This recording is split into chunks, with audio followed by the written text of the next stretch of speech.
Assalamualaikum warahmatullahi wabarakatuh. Bismillahirrahmanirrahim. Wassalatu wassalamu ala asrofil anbiya'i wal mursalin wa ala alihi washabihi ajmain. Nama ba'd, alhamdulillah.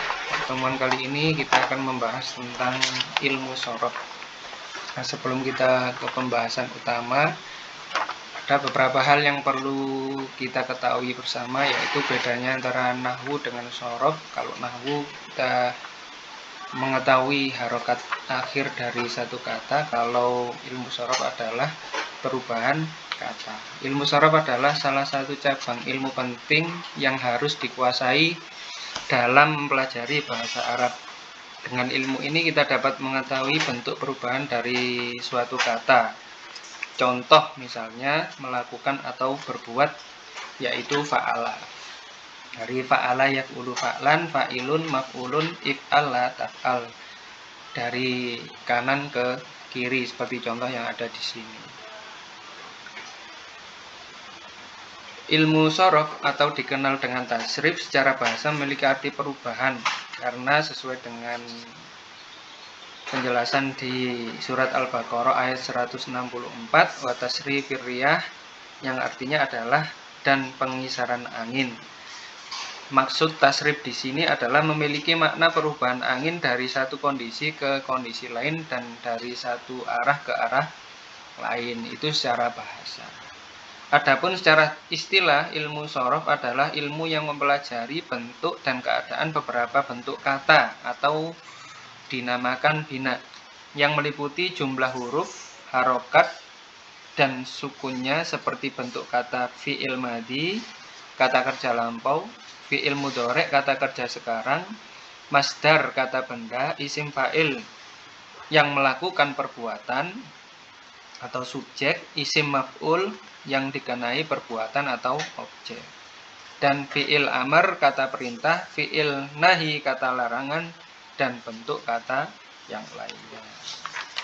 Nah, dari pengertian tersebut bisa kita ambil kesimpulan bahwasanya ilmu shorof adalah ilmu yang menerangkan tata cara merubah suatu kata dari satu bentuk ke bentuk yang lain untuk menghasilkan makna yang berbeda-beda. Contohnya, merubah kata kataba yang artinya menulis, yaitu kataba telah menulis, kemudian yaktubu berubah menjadi sedang menulis, kemudian katibun yaitu penulis. Nah, itulah berdasarkan pengertian shorof secara umum. Kemudian yang selanjutnya yang perlu kalian ketahui tentang ilmu shorof adalah istilah-istilah dasar dalam ilmu shorof. Nah, ada yang namanya wazan, ada yang namanya mauzun, dan ada yang namanya tasrif. Yang pertama kita ketahui dulu yaitu wazan. Apa itu wazan? Wazan adalah memiliki makna timbangan, acuan, atau rumus. Wazan adalah suatu rumus baku di mana setiap kata kerja nantinya akan masuk ke salah satu dari wazan yang ada. Nanti kita bahas di slide selanjutnya.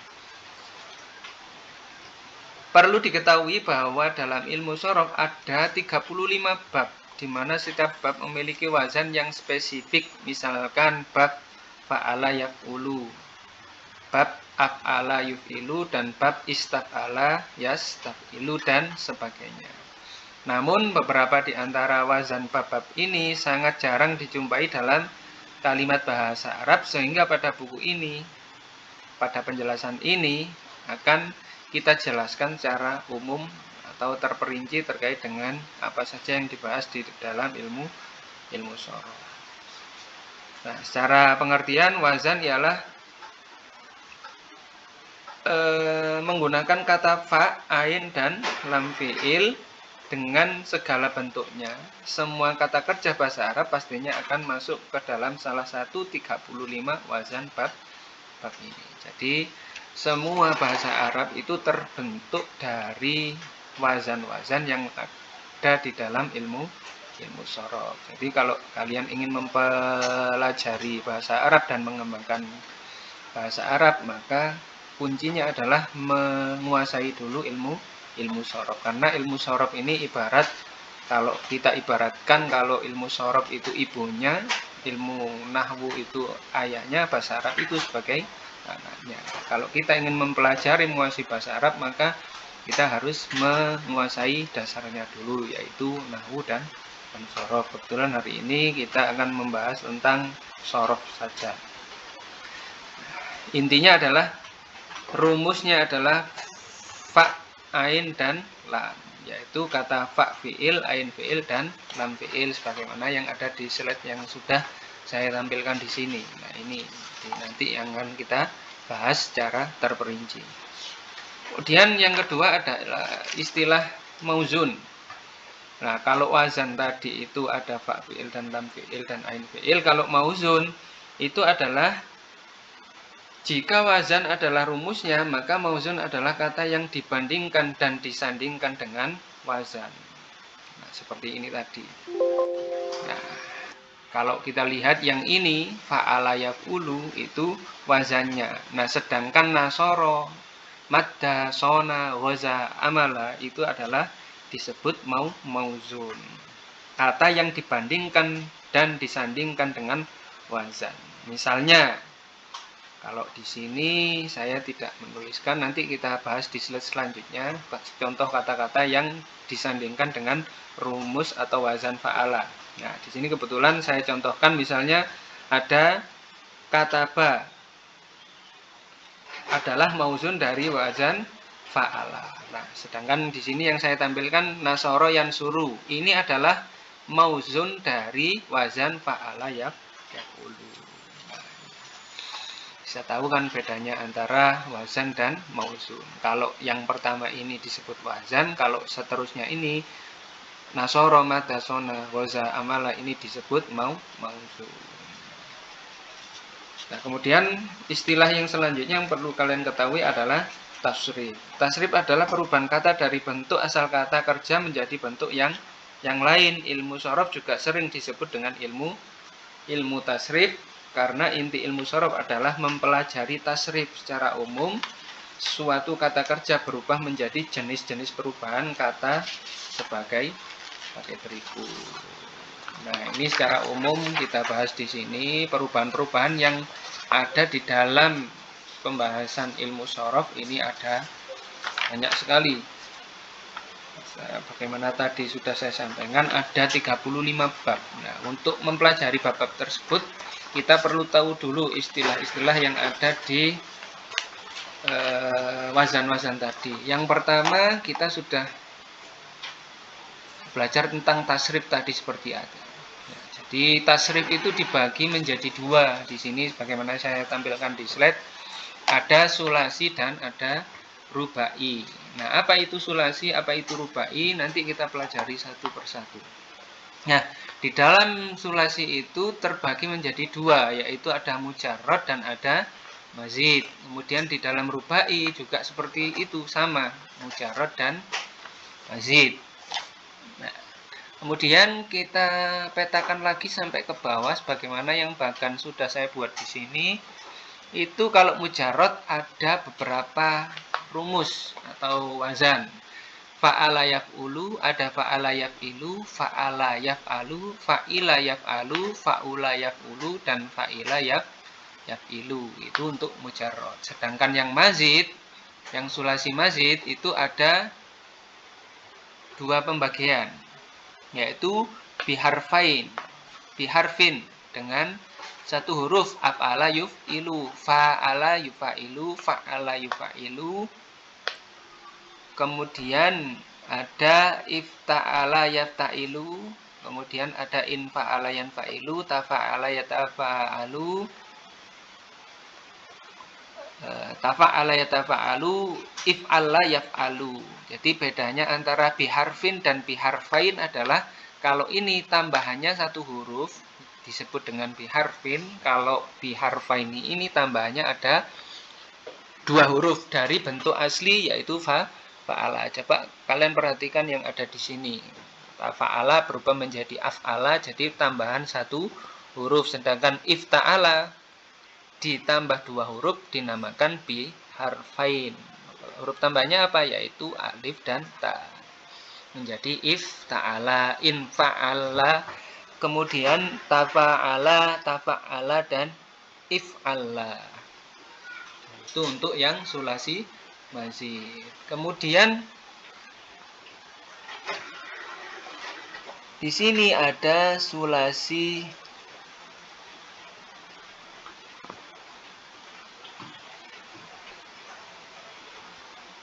ahrufin, lebih dari 2 huruf, yaitu 3 huruf, menjadi istaf'ala yastaf'ilu, if'au'ala yaf'au'ilu, if'awwala yaf'awwalu, kemudian if'ala yaf'alu. Nah, ini dinamakan sebagai sulasi ahrufin. Kalau di sini tambahan 1 huruf, biharfain tambahan 2 huruf, biahrufin tambahan 3 huruf. Nah, namanya adalah sulasi biahrufin, menjadi istaf'ala yastaf'ilu. Nah, tambahan 3-nya yang mana? Alif, sin, dan ta. Kemudian kata aslinya dari fa'ala tambahan 3 huruf menjadi istaf'ala. Itu untuk khusus yang sulasi. Nah, kemudian yang selanjutnya ada tasrif yang rubai. Nah, tasrif rubai sendiri itu dibagi menjadi 2, ada yang mujarrad, ada yang mazid. Kalau yang mujarrad yaitu fa'lala yufa'lilu.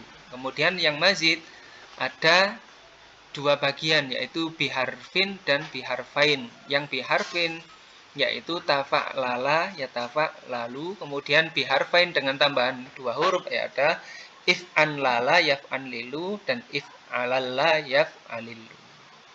Nah, ini secara garis besar nanti akan kita bahas di buku Amsilah Tasrifiyah yang nanti akan saya rangkum menjadi slide-slide, bisa kalian pelajari dengan baik sebagai rujukan pembelajaran ilmu sorof dan juga sebagai pengembangan dari bahasa Arab yang ingin kalian kuasai. Oke, slide selanjutnya. Ya, yang pertama kita belajar dulu dari wazan 1, yaitu wazan fa'ala yaf'ulu.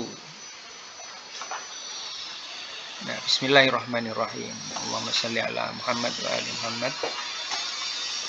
At-tasriful istilahi al-babul awal minas sulasil mujarrad. Bab pertama dari fi'il sulasi mujarrad, yaitu wazan pertama dari fa'ala yaf'ulu.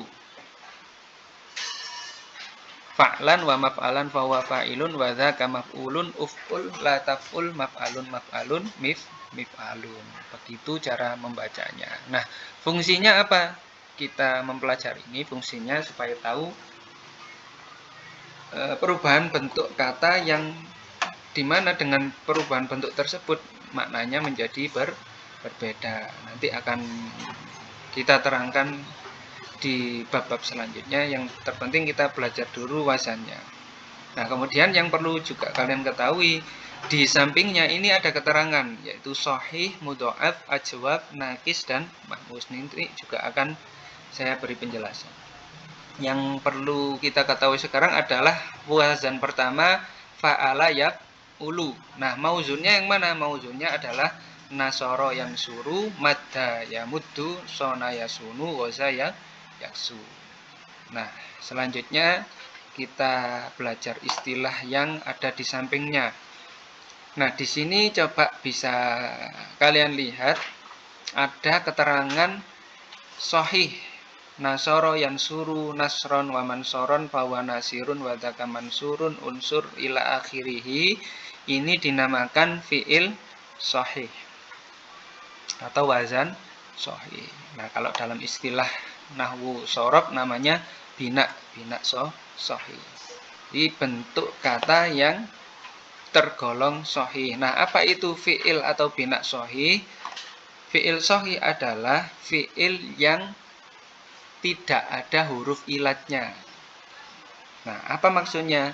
Berarti ketika di sini huruf-hurufnya tidak ada huruf ilat, maka itu disebut sebagai fi'il sahih. Contoh nasoro yan suru nasron wa mansoron. Nah, Itu untuk pengertian dari fi'il shahih. Kemudian ada mudhoaf.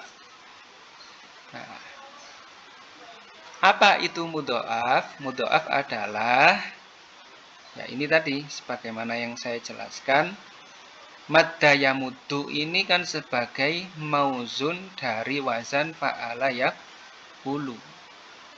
Nah, berarti secara pengertian adalah mudhoaf adalah fi'il yang ain fi'il dan lam fi'ilnya terdiri dari huruf yang sama. Nah, sekarang muncullah pertanyaan, mana yang dimaksud dengan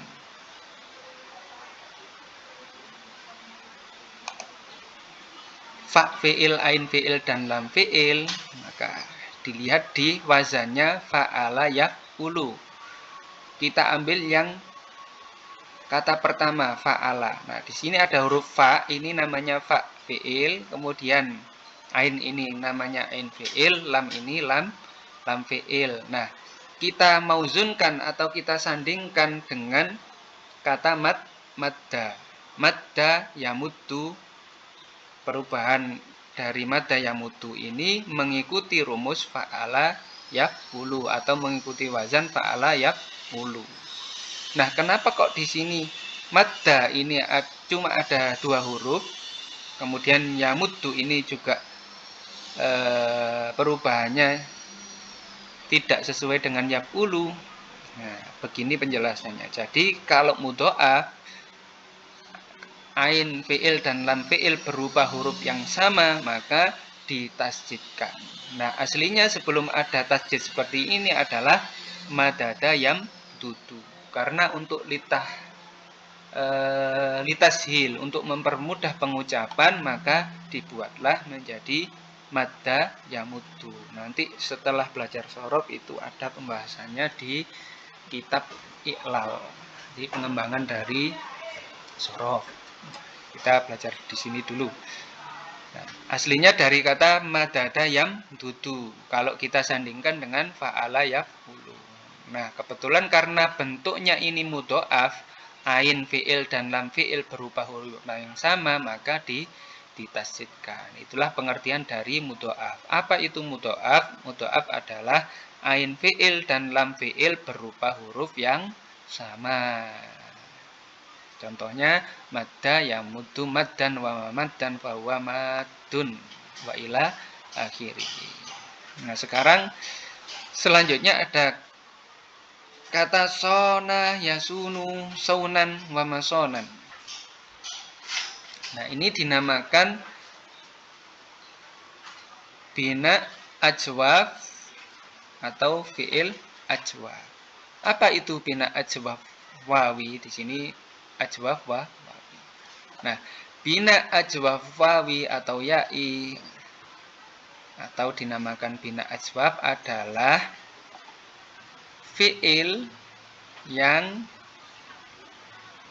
ain fi'ilnya berupa huruf ilah.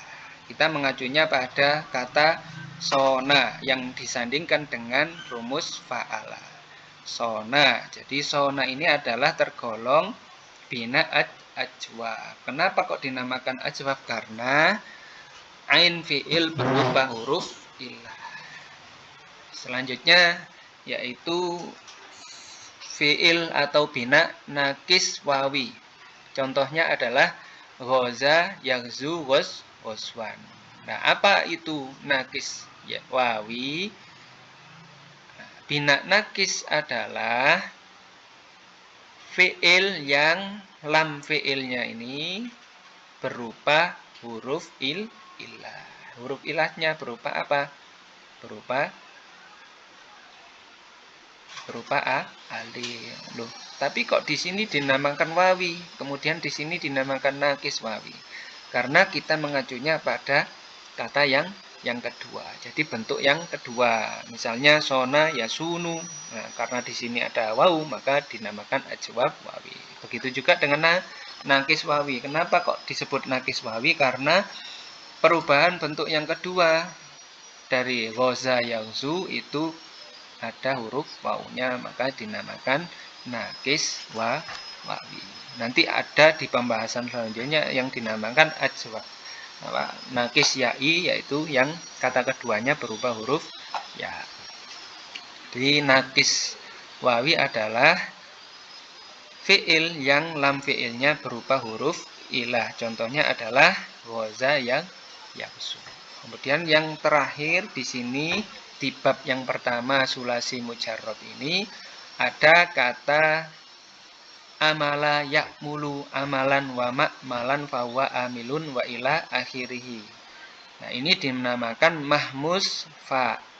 Nah, apa itu mahmus fa? Yaitu fi'il yang fa fi'ilnya berupa huruf ilah. Jadi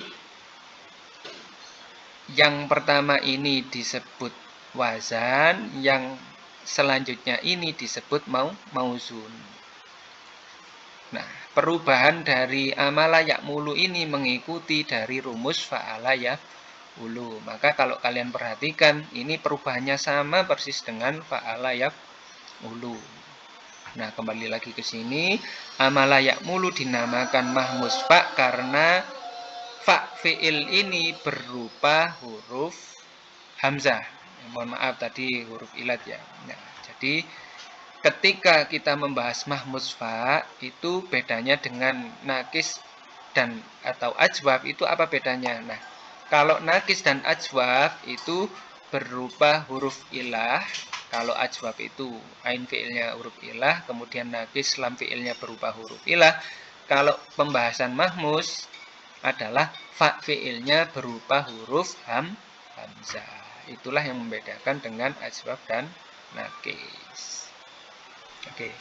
Selanjutnya kita akan mempelajari bagaimana penerapan rumus-rumus ini baik wazan maupun mauzun untuk mencari kosakata yang lainnya. Saya beritahukan kepada kalian semuanya bahwasanya rumus shorof ini hanyalah acuan. Kalau kalian sudah paham tentang acuannya, maka silakan kembangkan sendiri kata-kata tersebut kepada kata-kata yang lainnya yang ada di dalam kamus bahasa Arab. Nah, kamus sederhana itu bisa kamus Mahmud Yunus ataupun yang agak tebal lagi kamus Al-Munawwir, kamus Al-Asri dan lain sebagainya. Itu bisa kalian kembangkan sendiri yang serupa dengan wazan-wazan yang ada di sini. Misalnya fa'ala yaf'ulu. Nah, ini saya sudah merangkum beberapa hal terkait dengan penggunaan dari setiap mauzun yang ada di sini, baik itu nasoro, madda, sona, ghaza ataupun amala, yang serupa atau yang disandingkan dengan rumus fa'ala yaf'ulu. Nah, ini adalah tampilannya seperti berikut ini. Pembahasan pertama kita adalah yaitu fi'il sahih. Tadi contohnya yang ada di situ kan nasoro yansuru. Nah, yang sama dengan rumus yang ada dari nasoro yansuru, ada kata kharaja yakhruju, kemudian dakhala yadkhulu, kata yaktubu, kemudian ini juga kata yaktubu. Mohon maaf ini ada yang double, nanti kita ganti lagi dengan contoh-contoh yang lainnya. Nah, perubahan yang ada di kharaja yakhruju ini mengikuti apa? Sebagaimana yang ada di kata nasoro yansuru. Nah, kharaja yakhruju ini coba kalian latih di rumah kalian masing-masing. Kata kharaja yakhruju ini coba dirubah seperti kata nasoro yansuru sampai ke kata min sorun. Pasti nanti hasilnya akan sama dengan nasoro yansuru nasron. Coba saya yang mengerjakan ya. Di sini nasoro yansuru kita rubah menjadi kata kharaja yakhruju. Kharaja yakhruju khorjan wa makhrojan fa wa khorijun wa taka mahrujun, kemudian ukhruj la tahruj mahrujun mihrajun.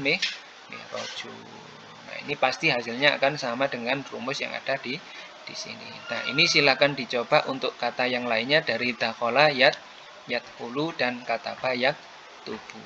Kita lanjutkan pertemuan yang selanjutnya yaitu contoh penerapan dari fi'il shahih dan fi'il mudho'a, fi'il ajwa, kemudian fi'il mahmus di slide yang selanjutnya. Terima kasih. Ya, jangan lupa like, share, and comment di YouTube channel ngaji ini. Nanti silahkan di komen apabila ada pertanyaan-pertanyaan yang masih belum bisa dipahami dari penjelasan saya. Terima kasih. Assalamualaikum warahmatullahi wabarakatuh.